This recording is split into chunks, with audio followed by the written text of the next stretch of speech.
Hello friends, welcome back to my channel. Every year, thousands of students preparing for higher education and teaching careers come across a common dilemma. Should I appear for the NET exam or the SET exam? Some students say NET is more prestigious but SET is easier. Others ask, will SET help me get a job in another state? Or can I skip NET if I clear SET? If you've had these questions in mind, don't worry. In today's video, we will break down everything you need to know about the NET and SET exams. We'll discuss basic understanding of NET and SET, the career opportunities these exams offer, how they differ in recruitment, their exam pattern and difficulty level, how often notifications are released, and finally, the advantages of each. So, if you're confused about which exam to choose, stay tuned till the end. Let's get started.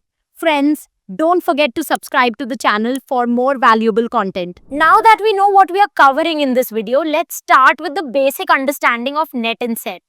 NET stands for National Eligibility Test, which is a national level exam conducted for those who want to become assistant professors or qualify for Junior Research Fellowship or JRF in universities and colleges across all states in India. SET, on the other hand, stands for State Eligibility Test. It is a state-level exam conducted to recruit assistant professors, but only for colleges and universities within that particular state. If your goal is to become an assistant professor anywhere in India, then NET is the right choice for you. However, if you are aiming for a teaching position within a specific state, then you should go for SET. Friends, NET is conducted by NTA, National Testing Agency. SET is conducted by the State Public Service Commission, PSC, of the respective state.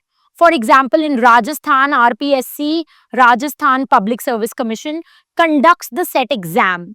This clears up the basic differences between NET and SET. But the real question is, which exam opens better opportunities for you? Let's explore that in the next section. Oh, and did I mention that I've created a special PDF that summarizes this video and provides you exam-ready notes? Just drop a message on the WhatsApp number on your screen or click the WhatsApp link in the description box and I'll send the handy PDF right to you. Now that we understand the basic differences, let's talk about who is eligible to appear for these exams. To apply for both NET and SET, you must have a master's degree in the subject in which you want to appear for the exam. Now, let's talk about the minimum percentage requirement. There is a difference in the percentage required for the general UR category. For NET, you need a minimum of 55% marks in your master's degree. For SET, you need a minimum of 50% marks. Friends, please note that for reserved categories like SC, ST, OBC, PWD, relaxations are available as per government norms. Alright friends, now that we've covered eligibility, let's talk about the exam pattern. One of the most important aspects for every aspirant. Both NET and SET follow the same exam structure consisting of two papers. Paper 1 is common for all subjects. It has 50 questions and each question carries 2 marks. Paper 2 is subject specific, meaning you answer questions related to your chosen subject. It has 100 questions with each carrying 2 marks. That means both NET and SET are out of a total of 300 marks. Another key difference is the mode of the exam. NET is conducted online as a computer-based test or CBT, whereas SET is usually conducted in offline mode, meaning you'll have to write the exam with pen and paper. Now, many students ask, is there negative marking in NET or SET? The answer is no. Neither of these exams has negative marking. So, even if you're unsure about an answer, make sure to attempt the question because there's no penalty for wrong answers. Now, let's talk about when these exams are conducted.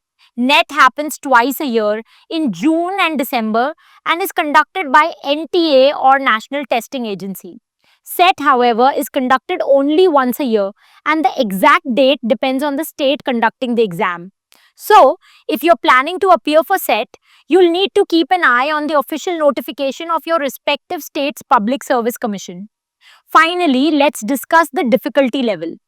NET is considered moderate to difficult because it is a national level exam, which means more competition.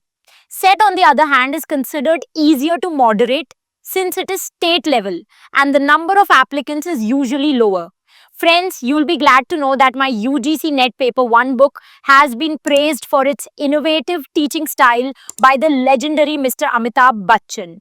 Further, if you're looking for video lectures that can explain the plot of important works of Paper 2 English, then consider enrolling in my online course for UGC Net English. I'm proud to launch India's first animated video course where I've explained over 500 important plays, novels, and poems in an engaging way. For more details, check out the description box. Alright, friends, now that we understand the exam pattern, let's move on to a crucial aspect: the advantages and disadvantages of NET and SET. If you're confused about which one to go for, this section will help